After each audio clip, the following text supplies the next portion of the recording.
네, 안녕하세요. 강프로입니다. 이번 영상에서는 덕성에 대해서 분석을 해보도록 할 텐데, 덕성이 최근에 수요일부터 급등세를 보이고 있습니다. 근데 그 급등세를 보이는 과정에서 어떤 일이 벌어졌나요? 한동훈 관련주로 편입이 되면서 급등세를 보였다.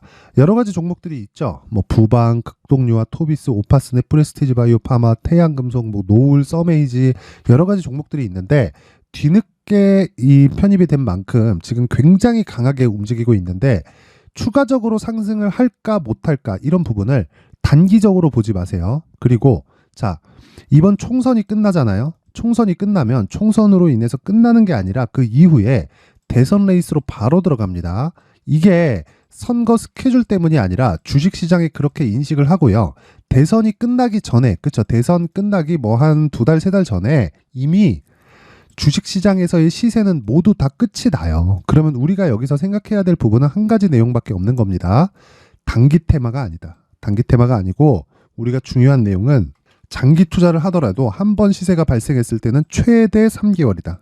그렇죠? 근데 정치 테마주인 만큼 시세의 속도가 훨씬 더 빨라질 수 있기 때문에 3개월을 기준해서 확인하는 과정을 한 달을 빼고 두 달 안에 모든 걸 정리할 수 있어야 된다. 그리고 나서 쉬었다가 다시 다음 시세를 공략하는 상황을 만들자.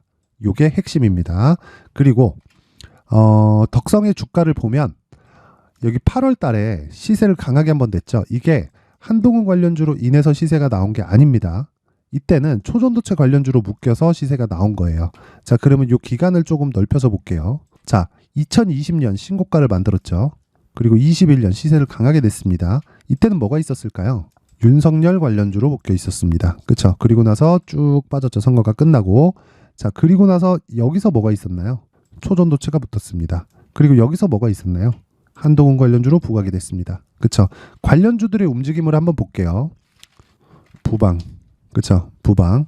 덕성보다 더 강한 움직임을 보이고 있죠. 근데 이쪽에서 발생됐었던 모멘텀이 다르기 때문에 제가 이야기를 드리는 내용은 모멘텀이 다른 부분을 굳이 엮어서 볼 필요가 없고요. 무엇보다 선거 관련주들은 장기 테마에 속합니다. 이걸 변동폭이 크고 급등락을 한다 그래서 단기 테마에 끊으면 안 돼요. 근데 장기 투자를 한다고 해서 내가 막 싸니까 잡자. 요런 것도 안 되는 겁니다. 요거 잘못 잡잖아요. 올라가다 매물 맞고 떨어질 때 내가 못 버텨서 자를 수도 있어요. 그래서 그런 부분을 철저하게 방지하기 위해서 가격적인 전략을 내가 만들어서 대응하는 게 중요하고 그것보다 더 중요한 건요. 양측, 그쵸, 있죠. 양당에 대한 모든 부분을 공략하는 게 중요합니다. 그 부분까지 제가 이야기를 드릴 테니까 잘 들으세요. 자, 그리고 보면 뭐 여러 가지 종목들이 있습니다. 극동유화, 그쵸. 극동유화 같은 경우에도 보면 여기 10월 달에 어떻게 됐나요? 전쟁, 그쵸. 그리고 나서 추가적으로 강세의 폭이 보였죠. 한동훈 관련된 모멘텀이 있다. 근데 지금은, 그쵸. 추가적으로 상승이 가능하다. 극동유화도 긍정적인 내용으로 보셔야 됩니다. 그쵸. 근데 지금은 단기적으로는 덕성이 늦게 합류한 만큼 키 맞추기를 따라가고 있습니다. 여기서 이런 내용으로 보지 마세요. 진정한 한동훈 관련주는 덕성이다. 이런 내용이 제일 위험한 겁니다. 이거 안 돼요. 어떤 진짜 아니 만약에 대통령 출마하는 그 후보들이 뭐 지금은 총선 관련된 내용을 보는 거지만 출마하는 후보자의 자녀가 어떤 사업을 하는데 코스닥 상장주예요. 그럼 완전히 폭등하겠죠. 그런다고 뭔가 혜택을 줄 수 있을까요? 아닙니다.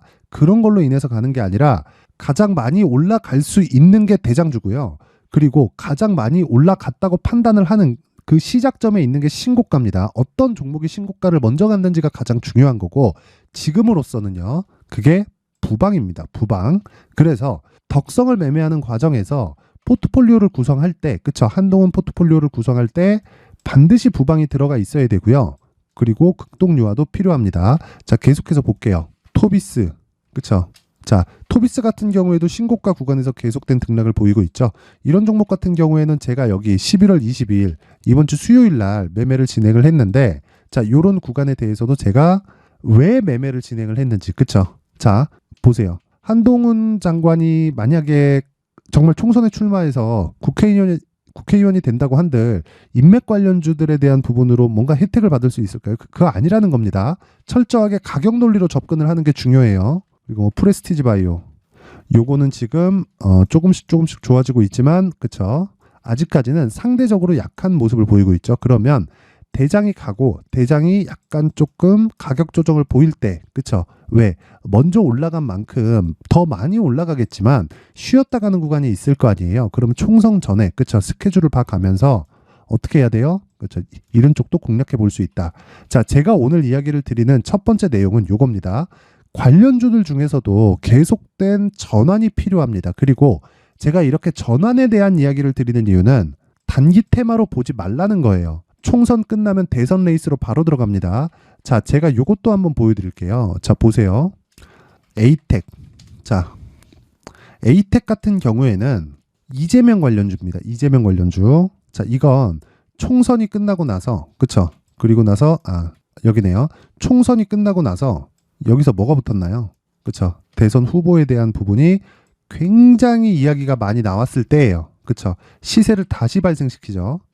물론 이때는 코로나 이후에, 그쵸? 유동성에 대한 부분이 존재를 했지만 그 유동성으로 인해서 주가가 가장 많이 올라간 종목은요. 다시 말씀드리지만 에코프로였고, 그리고 두산 에너빌리티였습니다. 이런 부분은 잊지 마세요. 요거는 명백하게 개별 모멘텀을 작용시켜서 강세를 보인 종목이고요. 그리고 요런 종목들이 시장에 계속 존재를 하고 선거 때마다 나옵니다. 그리고 그게 4개월 정도 앞으로 다가왔기 때문에 우리는 지금부터 준비를 해놔야, 그쵸? 총선 때 수익을 내놔야 대선 때 안전하게 더 큰 수익을 낼 수 있는 거예요. 대선 레이스는 항상 수익을 가져다 줍니다. 이런 부분 절대 잊지 마시고. 자, 한 가지 더 보여드릴게요. 서현입니다. 서현. 서현도 보면 어떻게 됩니까? 윤석열 관련주죠. 그쵸? 그러면서 시세 있었죠? 그리고 또 시세가 발생하죠? 그쵸? 왜 이런 상황이 될까요? 그쵸? 후보가 된다, 안 된다, 된다, 안 된다, 된다, 안 된다. 그런 얘기들이 있었지만, 그쵸? 결국에는 시세가 이렇게 발생을 했다. 이런 부분을 절대 잊지 마시라는 겁니다. 근데 선거 전에 모든 시세가 다 끝난다. 그쵸? 지금 상장 폐지가 된 종목인데, 일야라는 종목이 있었어요. 일야라는. 반기문 관련주였습니다. 반기문 관련주. 반기문 관련주가 2016년인가 17년도였을 거예요. 그때 막 뭐 대선 할 때 다음 차기 대선 후보가 된다, 어디로 간다, 막 그런 얘기들이 있었는데 결국에 안 했잖아요. 그러면서 주가가 진짜 거의 한 달, 두 달 만에 정말 그냥 급등세를 보이다가 상장 폐지가 됐는데 그런 부분은 문제가 될 수 있다. 왜? 아직까지 안 올라왔으니까. 근데 지금 한동훈은 그런 얘기하고는 사실상 다르잖아요. 이미 장관이고, 그쵸? 국회의원의 뜻이 있다는 그런 거는 시기의 문제지 우리가 알 수 있는 부분이잖아요. 근데 이것조차도 우리가 예상하면 안 되는 게 매수를 잘해놔야 꺾이기 전에 우리가 매도할 수 있는 거예요. 그래서 제가 오늘 드리는 이야기는 덕성 있죠? 덕성. 아까 전에 말씀드린 덕성. 덕성이 이번 주에 한동훈 관련주로 편입이 되면서 급등세를 보였는데 여기서 우리가 가장 중요해야 되는, 그쵸? 덕성을 보고 가장 중요하게 봐야 되는 내용은요. 이제 시세 구간에 들어왔다는 겁니다. 시세 구간에. 이거 조정 없는 상황은 없습니다. 조정 구간에 내가 얼마의 매수를 했는지에 따라서 예를 들어서 이런 거예요. 초전도체 관련주로 인해서 신고가를 만들어요. 그쵸? 그리고 나서 내가 매도할 수 있는 구간을 이쪽 구간을 잡더라도, 즉 고가를 보고 매도하더라도 내가 수익을 볼 수 있는 가격에 잡는 게 중요한 겁니다. 그게 신고가 이후에 잡는 거고 신고가 이후에 매물 소화 과정을 거치면서 잡는 거예요. 자, 그러려면 덕성 같은 경우에는 새로운 모멘텀으로 인해서 신고가를 만들려면 지금부터 몇 프로가 올라야 돼요? 50% 이상이 추가적으로 올라야 돼요. 그렇죠? 그러면 만약에 이게 여기까지 땡겨 올라서 여기 한 15,000원대 매물을 다 잡아먹잖아요. 그러면 여기부터 시작해서 진짜 3배, 4배, 5배씩 올라간다. 근데 이런 부분을 지금 확정지어서 이야기할 수 없으니까 포트폴리오를 다중화시키라는 거고, 그리고 이런 과정에서요, 부방과 같은 라인에 있는, 그쵸? 그런 종목을 매매하는 게 중요하지만 여기서 중요한 내용은요. 자, 보세요. 민주당 관련주를 같이 투입해서 보라는 겁니다. 자, 요 내용이 오늘 두 번째 핵심 사항입니다. 자, 보세요. 우선 덕성이 원래는 윤석열 대통령 관련주였죠. 그쵸? 근데 에이텍 같은 경우에는 어떻게 될까요? 그쵸? 자, 제가 한 가지 더 중요한 내용을 말씀을 드릴게요. 자, EG가 있고요. 그리고 자, S메디. 이게 원래는 우리들 생명과학이었거든요. 이거는 한참 뒤로 가야 됩니다. 제가 그 구조를 어떻게 구분을 짓는지 한번 알려드릴게요. 왜 이런 식으로 매매를 해야 되는지, 그쵸? 이랬을 때 양방의 수익을 모두 다 볼 수 있는 내용이 왜 나오는지를 상세하게 이야기를 해 드릴 테니까 보세요. 자, 2010년, 2011년도에 굉장히 서로 부각이 됐습니다. 여기서 나오는 S메디는 원래는 우리들 생명과학이라는 종목이었어요. 근데 이 종목이 지금은, 그쵸? 종목 사정이 안 좋다 보니까 몇 번의 감자를 거치고 해서 지금은 이 가격으로 변경됐는데 원래는 500원에서 2,500원까지 1차적으로 올랐고 그게 5,000원까지 올라갔습니다. 그러면서 10배 가는데 거의 한 10개월 정도밖에 걸리지 않았어요. 그런데 그런 과정에서 2G라고 가지 않았겠느냐. 그쵸? 자, 07년, 08년도에 뭐가 됐습니까? 그쵸? 이명박, 그리고 박근혜 둘이 붙으면서 어떻게 됐어요? 2G가 추가적으로 상승하는 모습이 계속해서 나왔고요. 그쵸? 역사적인 종목이죠. 이화공영. 계속해서 둘 다 같이 떴다고요. 그러면서 2G가 죽었어요. 그러면서 다음 선거를 준비한 사람들은 2G로 엄청난 수익을 냈을 겁니다. 그쵸? 근데 그런 부분이 언제부터 시작됐다? 여기. 신용위기가 끝나고부터 시작이 됐다. 자, 그러면 S메디 같은 경우에는 문재인 대통령이 나온다 만다에 대한 얘기들이 있었거든요. 근데 확정이 되고 나서, 그쵸? 신고가 만들고 추가적으로 급등세를 보였다. 근데 이 과정에서 두 종목이 모두 다 올랐다. 하지만 먼저 가고 늦게 가고의 시간차가 존재한다. 그러면 지금은 우리가 안전하게 매매를 하기 위해서는 어떤 구조를 갖고 가는 게 맞을까요? 그쵸? 덕성을 매매하면서 아까 전에 말씀드렸었던 내용처럼 우리가 뭘 해야 돼요? 덕성을 매매하면서, 그쵸? 한동훈 관련주 중에서도 시세가 순환매가 돌기 때문에, 그쵸? 부방이나 관련주들을 매매하는 내가 구조를 만들어야 되고, 그리고 그 과정에서 상대방 후보에 대한 파악도 필요하다. 그쵸? 야, 얘가 될 것 같아. 그래서 얘를 바로 매수해서 내가 쭉 보유해 가는 게 아니라, 또는 얘가 될 것 같아. 그래서 얘 쪽으로 내가 쭉 보유해 가는 게 아니라는 거예요. 이게 아니라 양측을 다 보유하면서, 그쵸? 내가 자금이 10이 있다면 여기서 5대5 또는 뭐 6대4 이런 식으로 나눠요. 요 정도, 그쵸? 6대4, 7대3 요 정도로 나눠서 내가, 그쵸? 지지하는 정당으로 조금 더 갈 수 있겠지. 근데 저는 그것보다 더 냉정하게 5대5로 갔으면 좋겠고, 그거를 시기에 따라서 변경해야 된다는 겁니다. 왜? 누가 될 건지, 뭐 어떤 후보가 더 유망한지 이런 부분들이 시기가 지나면 지날수록, 그쵸? 수면 위로 올라올 테니까. 그러면 우리가 지금 생각해야 되는 건 뭡니까? 가장 중요하게 봐야 되는 게 가격입니다. 가격, 덕성의 가격. 어느 정도에 봐야 될까? 왜? 단기 테마가 아니라 그랬잖아요. 이거 선거 끝나면, 그쵸? 총선 끝나면 바로 대선 레이스로 들어가고, 대선 레이스로 가는 과정에서 내가 얼마에 잡는지에 따라서, 그쵸? 리스크가 없어집니다. 없어져, 아예. 그랬을 때 내가 정말 큰 수익을 벌 수 있는 거예요. 우리가 부동산으로 보유할 수 있기 때문에 돈을 많이 버는 겁니다. 그러면 우리가 보유할 수 있는 환경을 갖춰놔야 되잖아요. 주식으로 돈 번 사람도 있죠. 근데 부동산에 비해서 왜 극소수가 될까요? 주식은 보유하기가 어렵기 때문에 그래요. 그래서 보유할 수 있는 환경을 갖춰놓는 게 가격과 단기 보유 전략이고요. 그쵸? 요 내용까지 제가 영상에서 이야기를 드리면 너무 긴 이야기가 될 수 있기 때문에 제가 요 내용은 여기 19페이지에 걸쳐서 디테일하게 준비를 해왔고 상당히 공을 들였습니다. 자, 그래서 모든 분들한테 제가 공유를 해드리겠지만 그래도 만든 사람의 성의를 생각해서 최소한의 성의를 보여주시는 분들에 한해서만 제가 덕성의 가격 그리고 단기 보유 전략을 공유해 드리도록 할 테니까 시청해 주시는 모든 분들이 상단의 전화번호 확인해서 숫자 3 돈 안 받아요. 돈 안 받고 딱 숫자 3이라고 문자를 보내주시는 분들에 한해서만 제가 덕성의 가격 그리고 단기 보유 전략을 공유해 드리도록 하겠습니다.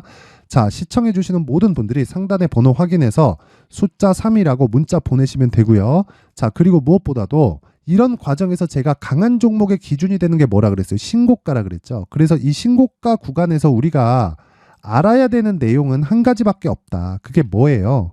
어떤 종목을 매매하는지다. 자, 그래서 여기 강프로의 무료 소통방에서 제가 신고가에 대한 이해 그리고 신고가 매매를 어떻게 하는지 매일매일 단타를 치고 있고요. 그 단타를 치는 내용을 장중에 매매하는 경우도 있지만, 그쵸? 장 전에 종목이 나갑니다. 요건 무조건 단타, 그쵸? 당일 매도하는 게 원칙입니다. 오늘 같은 경우에 11월 24일 칩스앤미디어가 8시 44분에 진행이 됐고요. 그래서 칩스앤미디어 자 내용 확인해 보면 자 보세요. 칩스앤미디어 오늘 11월 24일 그쵸? 시가 마이너스 0.38%에 시작해서 종가 10%에 마감이 됐습니다. 그러면 하루에 10% 정도의 수익 구간에 왔다는 거죠. 근데 이 원칙은 상한가를 도달하지 않으면 저는 무조건 매도한다. 이 부분 잊지 마시고요. 무엇보다 중요한 내용이 있습니다. 주식시장에서 중요한 건 신고가 외적인 다른 종목은 그게 정치 테마주도 마찬가지예요. 결과적으로 부방이 제일 많이 올라갈 수 있는 종목입니다. 왜? 신고가를 갖고 지금도 시세 구간에 가장 강하게 진행이 되고 있으니까 물론 뭐 체시스나 다른 종목들도 있지만 그쵸?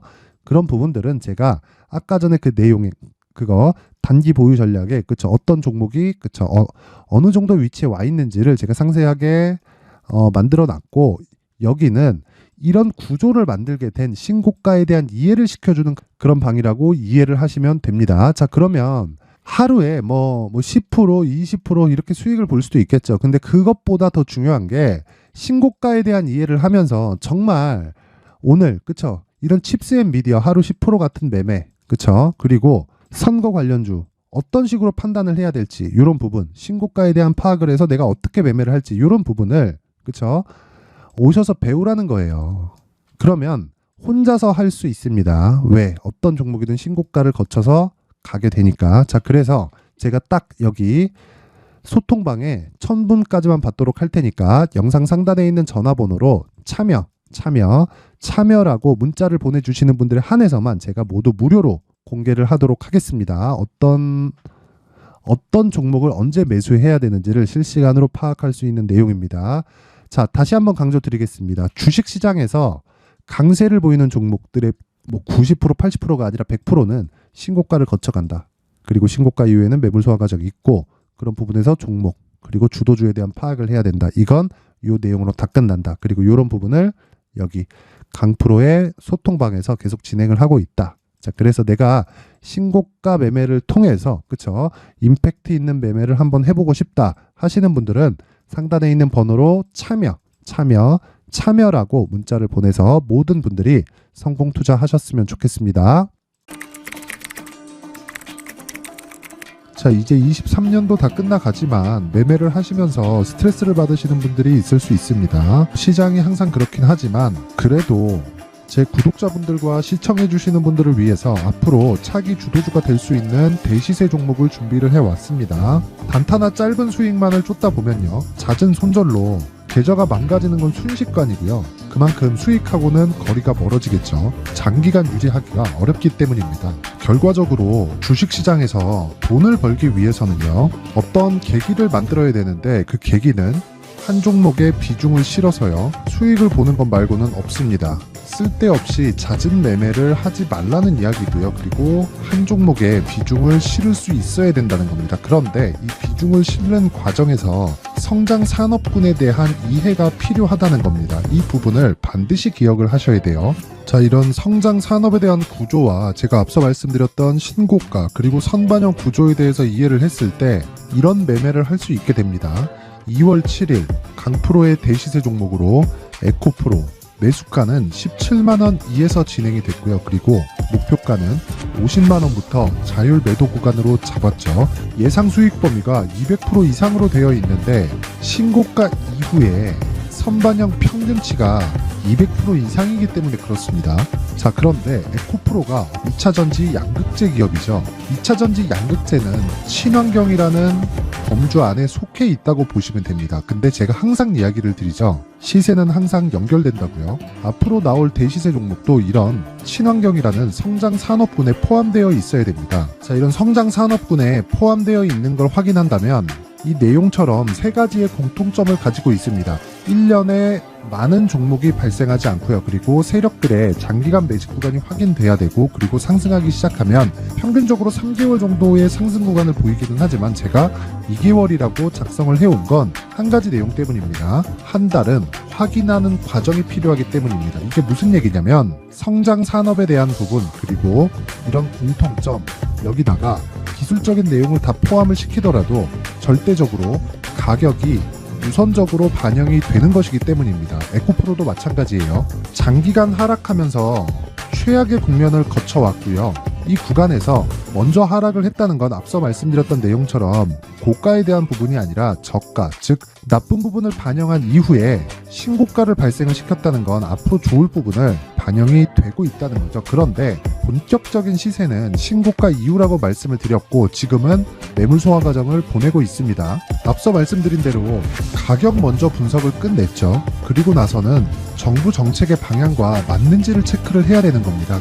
2023년 대시세 종목인 에코프로도요, 정부 정책의 방향에 맞는 종목이라고 볼 수 있겠죠. 물론 이런 종목들도요, 신고가 이후에 시세를 낸다는 건 반드시 기억하고 있어야 됩니다. 자, 이런 내용을 토대로 23년 상반기 에코프로와 같은 대시세 종목을 준비를 해왔습니다. 자, 하반기 대시세 종목은 영상 상단의 전화번호로 대시세라고 문자를 보내주시는 분들에 한해서만 공유해드리도록 할 테니까 영상 상단의 전화번호 확인해서 하반기 대시세 종목으로 큰 수익 내셨으면 좋겠습니다.